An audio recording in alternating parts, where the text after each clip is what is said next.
Oi there, welcome back to Das Lab. Alright, what are we doing today? We're finishing off something we started a long time ago.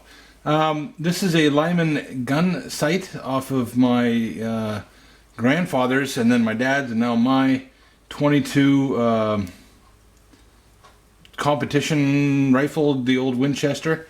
And I took it off to make this aperture. That's another video you can go see.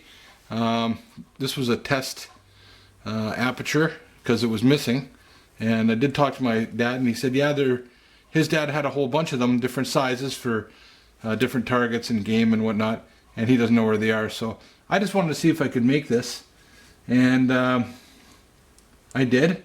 And then looking at this thing, it's could probably use a little bit of tender loving care, so I'm going to clean it up a little bit as best as I can, take it apart, lubricate, and then put some gun oil back on it, I guess, to just kind of protect it a little bit.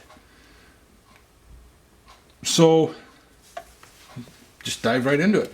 The scale here. Now I did not mark where things were when I took them off of the gun, so I have no idea if it was sighted up. But these were so easy to click. I know the kids and people had been, well, not the kids that they play with the gun, but you know, the dad, you know, what's this do? Not that they're playing unsupervised, but supervised, and it's all out of whack. So it'll be fun to set it up. There's a whole bunch of different holes this can mount in, and we'll take it out to a safe place and sight it in for. I have some targets that are set up for, I think they're 100 yards, 150 yards or something, and we'll get that set up. So what am I using here? Trying not to use anything too harsh. I'm trying to think if I even have any Scotch-Brite in here. I do have a little bit of brake cleaner, which at the very least it smells nice, right? And the good old these are great for the shop. A friend of mine, the doctor guy that I go see, gives these to me once a year, and they're fantastic. When you're done with them, you can actually bring them upstairs. These are great for cleaning teeth. I don't know if anybody know that, but you always learn something new at the Das Lab, right? So this is metal, a little bit of rust on there, but you can see the oh, you gotta focus. The graduations for 50, 100, 150, 200 yards. Lyman, Lyman. And yeah, that screw looks like it's seen some better days. A little bit of rust on there. I don't know if I'm doing a disservice or not. I'm sure somebody will tell me. A little bit of the WD.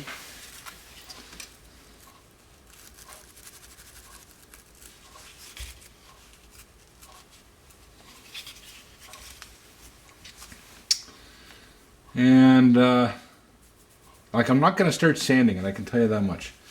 I'm not going to the point where I'm actually going to be sanding this. I wonder what acetone's going to do to it.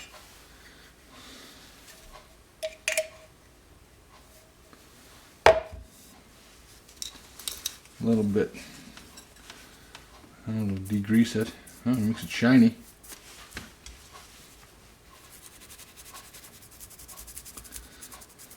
You know, it's not that it's in bad shape. It's just that I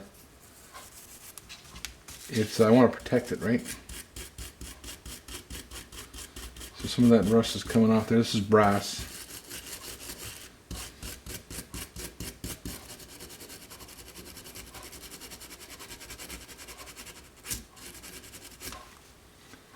It's nice and polished, and this goes up and down in this dovetail here, sort of speak. Alright, and then there's a screw down there, so we want to make sure that's lubricated and that these ways, or whatever you want to call them, the slots that they're moving in are free and clear.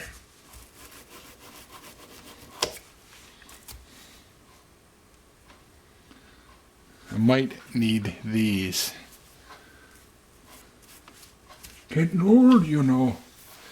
Not like I used to be. Eagle Eye, they called me. Now they call me Dead Eye. So looking at that, yeah. It's not worn by any means. But it's not lubricated. Yeah, a little bit of pitting from the corrosion. We did a fair job of looking after these firearms up in Northern Ontario, but there's always room for improvement.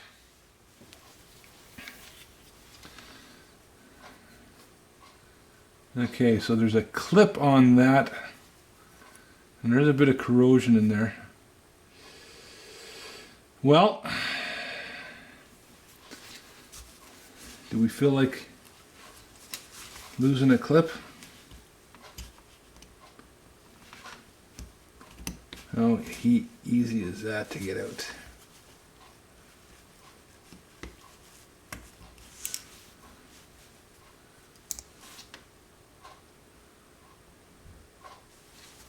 How easy is that going to be to get out, or how hard, I guess, is the question.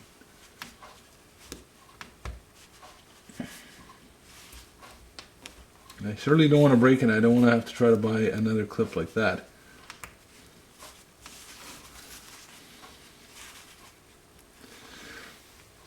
A little bit of lubrication might help free things up a bit.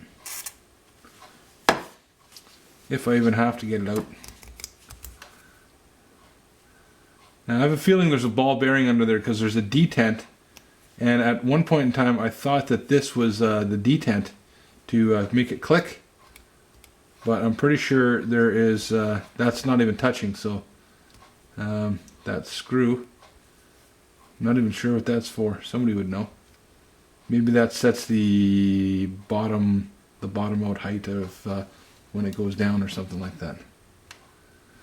So here's the big question. Does that really have to come off? I've just put some penetrating oil in there. Because if I break that clip, we're having a whole different video.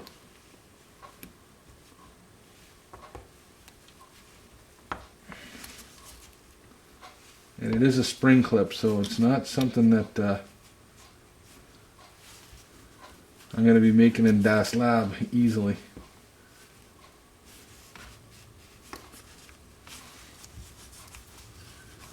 This is about $150 for this gun sight that I saw on the internet. You know, plus or minus.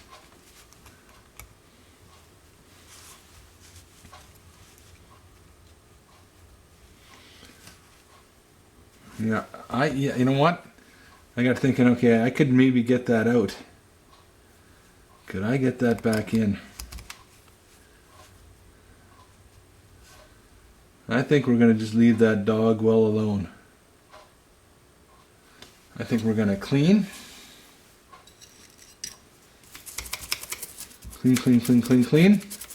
and lube, and then protect.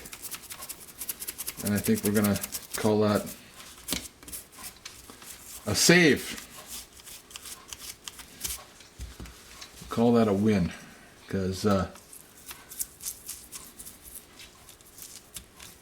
yeah, just because. What's driving me to not take that clip off? Experience, past experiences, having things going flying across the shop and never to be found again. Yeah, that's called wisdom. Yeah, that does not look like it's something I'm going to get off too easy. Okay, that's fine. That's fine. So again, I've never blued anything in my life. Yep, I've never blew anything. So I want to learn someday, but I'm not going to learn on this thing to protect that metal, But when I get some other, test pieces done, I will try to re-protect this a little bit. Okay, so that's those pieces. I think I can get this off. Oh. I'm sure there's a tool for that, the proper tool that would pull that out.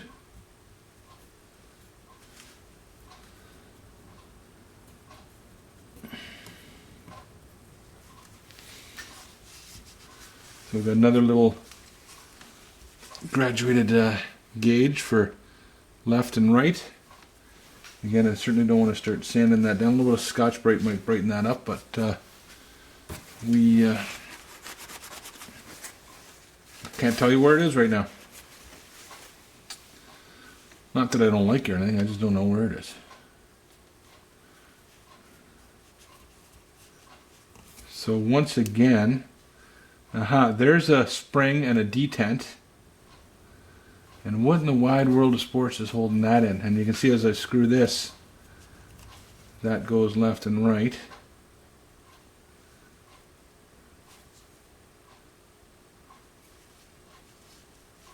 So there's something keeping that screw into, and I think it's another clip.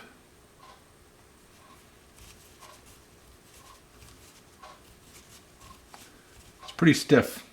I'd like to see that that entire thing lubricated up maybe right now.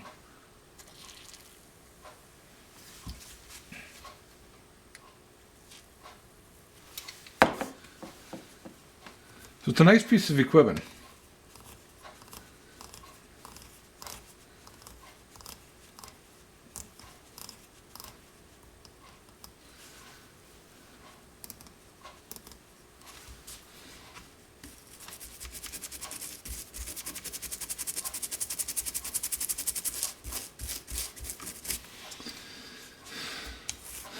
Yeah, it'll be fun to sight it in and see what I can do with this. I might have to make some different size apertures. Probably aluminum.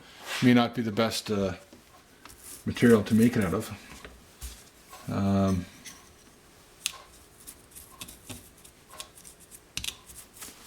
That's all I had. Well, I did try brass at first, and I think I ran out of pieces or something. Didn't have the right diameter. Kind of hard to get... for me anyways, in this country to get raw materials easily. I mean, I could order it. It's expensive as hell. I don't have my little drop-in marts that I can go to Metal Mart to stop in and pick up scraps and small pieces, because they're closed due to the pandemic. So that's the state we're in.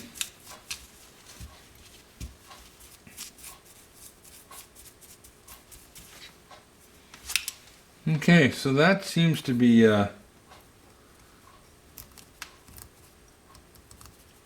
doing its job. It clicks in nice.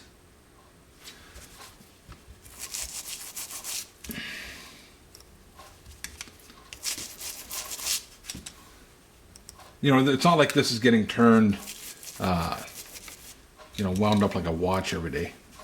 I mean, if you turn it, if I turn it, once it's dialed in, you'll probably never turn it again. Whatever you want to set it at, 150 yards, 200 yards. It'd be nice to test it, right? So you get it set up for 150 yards, and then, you got a little bit of wind, and you 2 clicks, and see if you can compensate for the wind, or if you want to set it up for 300 or 150 yards or something.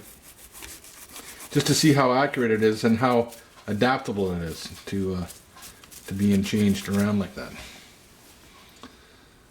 Okay, well... yeah, that certainly is moving fine, and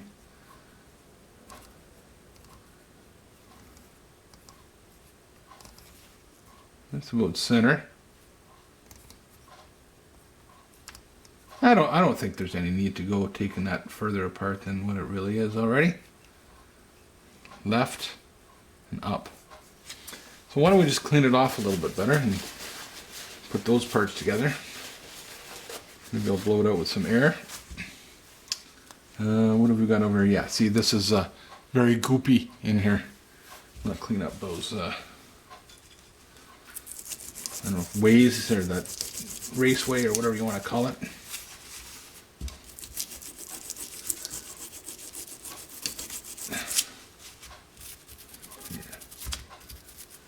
Yep, some goopy in there.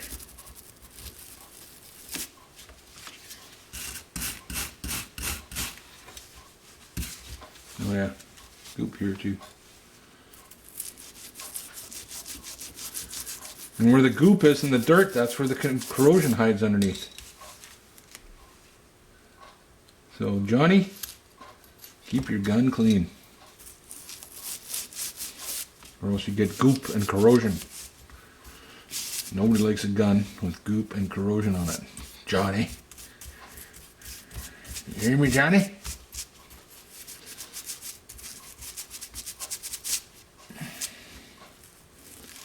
You don't want to be sitting there saying, you know, will this fire when I need it to? You want it to work every time.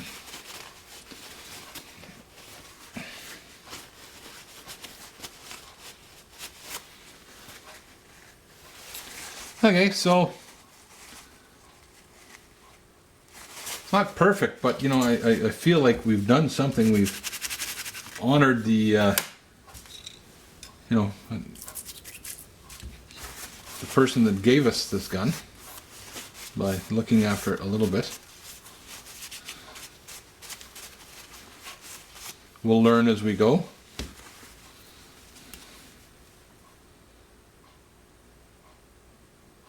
I got something. I got something.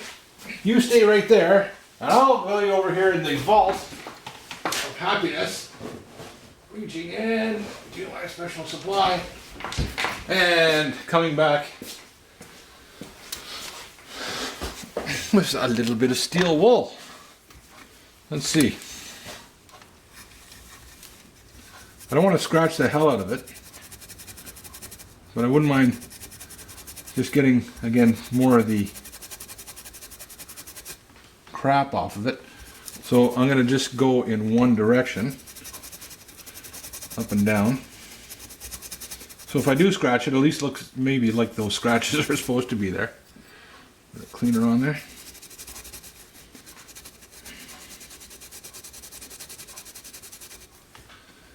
That's working. Cleans it up a little bit.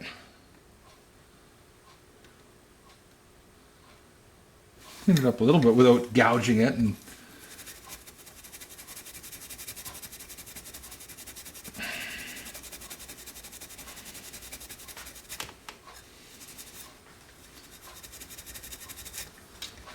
yeah, I'm glad you're here. I'm glad you're hanging out with us. Me.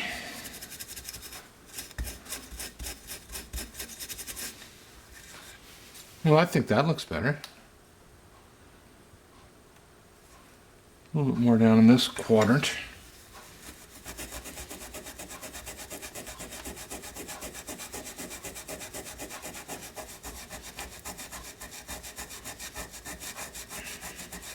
No idea how old this is. Oh yeah, yeah. Yeah. Back.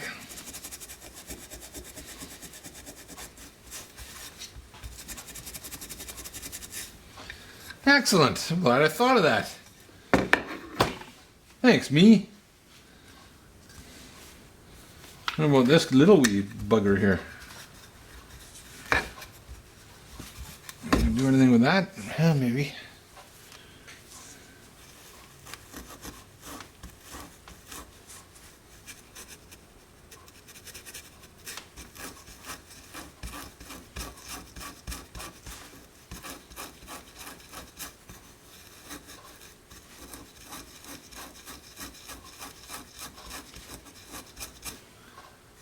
Yeah. Yeah. That's a ticket.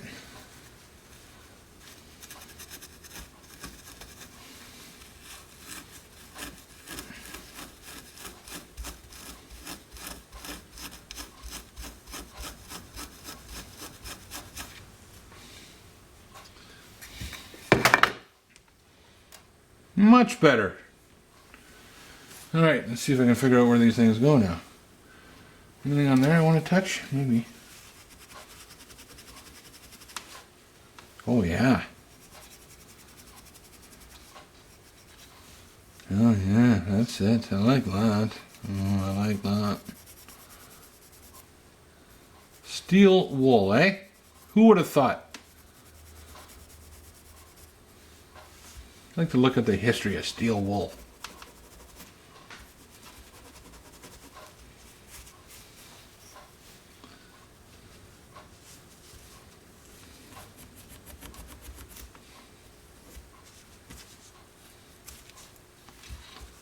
All right. Yeah, it's pretty good.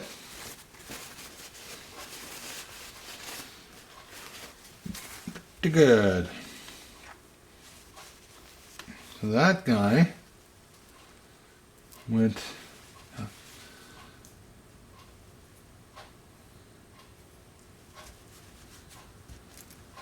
No, it wasn't like that, was it? How was it?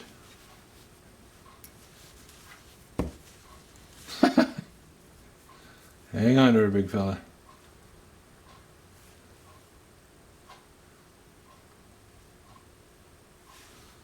Okay, so something like that. Oh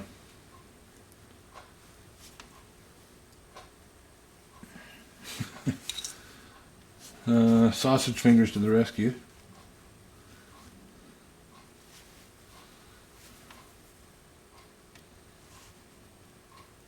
Wow. Ever so slightly magnetic.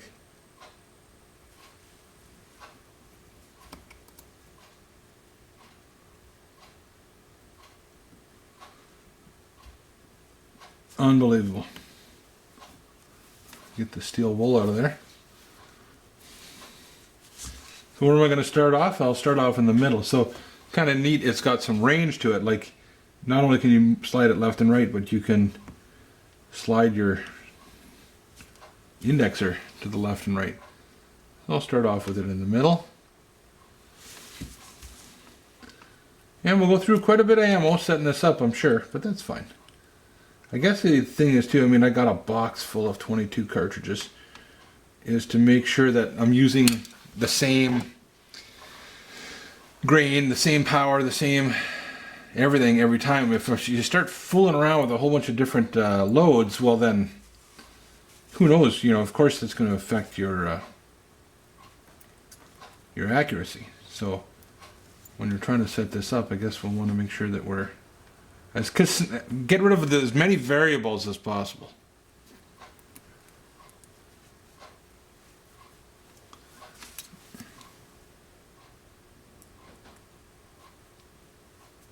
Wow. Whoop. Spoke too soon.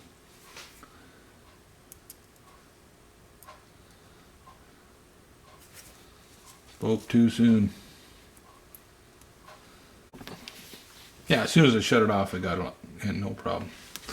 That steel wool sticking to everything.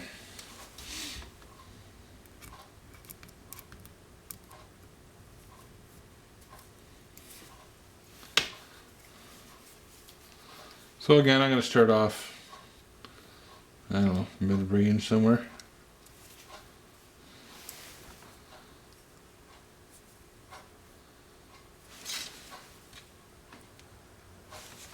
Really windy out today.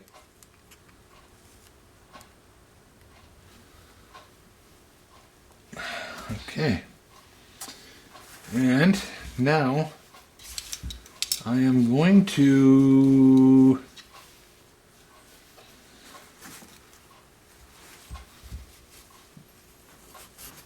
hit that with a bit of steel wool.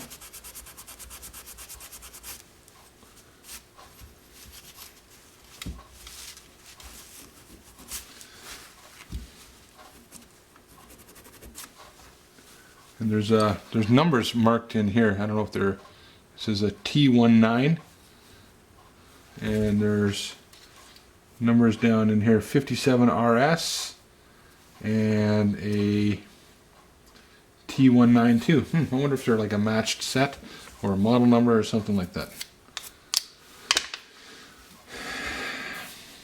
Gun oil. After a thorough cleaning, protect your entire gun with this easy to apply oil. Lubricate gun action, swab inside of bore, and wipe all exterior metal surfaces with a clean cloth saturated with oil. Leave a light film, which provides a lasting barrier. So that's why I'm using this stuff.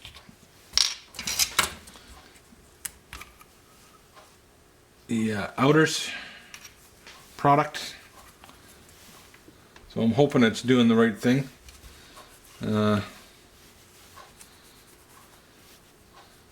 can guarantee you that it hasn't been this, probably the Sight has not had gun oil on it in a long time. I remember this rifle at camp for the last 50 years, and I remember cleaning the gun, but I don't remember servicing the sights. I think we were probably instructed to avoid them.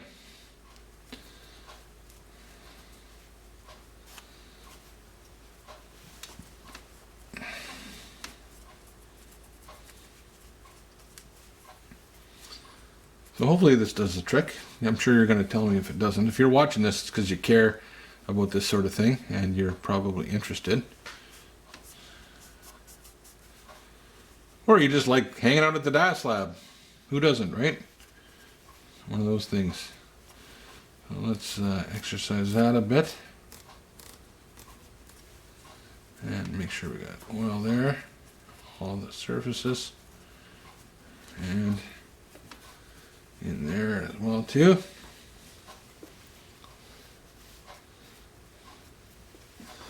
And just going to wipe off a little bit of the excess. Looks good. Looks like it's protected. And then this goes in like that. And that threads in there. Now I remember this was threaded through and sticking right out the bottom, so.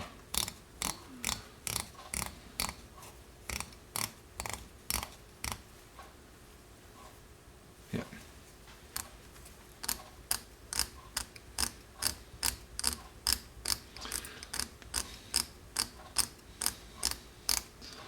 So we'll get it about halfway up the scale, and then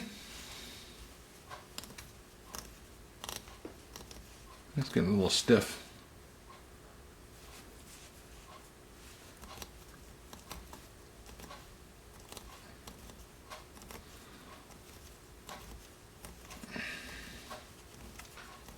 Wonder how it comes from the factory. Everything's at about midway, probably. Yeah, there we are.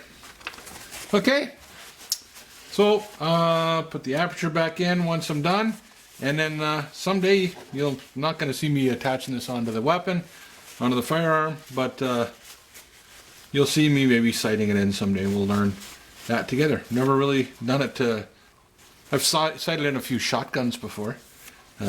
Usually hit the target when I'm done, but yeah, that looks better. Looks better than it did. And I feel more comfortable that it's protected. So we'll learn together. That's it. That's all I got for you on the DAS Lab this time. Thanks for coming by. Spending some time with us. If you like what you see, you know what to do. Subscribe, tell your friends, and I'll know to keep making more videos like this. Be safe, have fun, and don't get any on you.